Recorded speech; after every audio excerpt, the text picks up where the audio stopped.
One of the modern JavaScript features that you see a lot in React applications is object destructuring.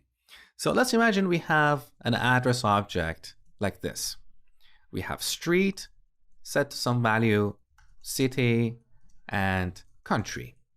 Now let's say somewhere in the code, we need to extract the value of these properties and store them in separate variables.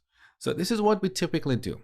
Constant street, we set it to address.street, and similarly, city, we set this to address.city, and finally country.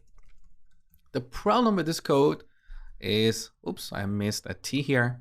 The problem with this code is that we have this repetitive address dot code in multiple places. Destructuring solves this problem. So if we want to have three variables or three constants, street, city, and country, and we want them to be set to these properties in the address object, we can rewrite this code like this. So constant, we add curly braces. This is the destructuring syntax.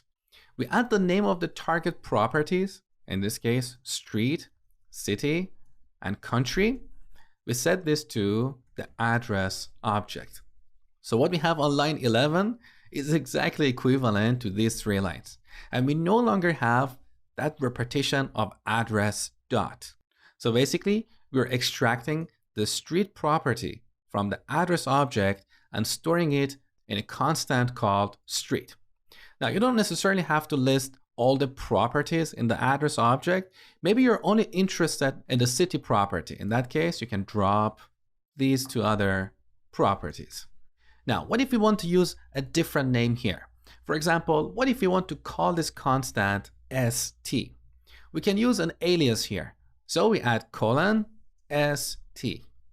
With this syntax, we're defining a new constant called st, and we're setting that to the street property of the address object. So this is object destructuring that you will see a lot in the future sections.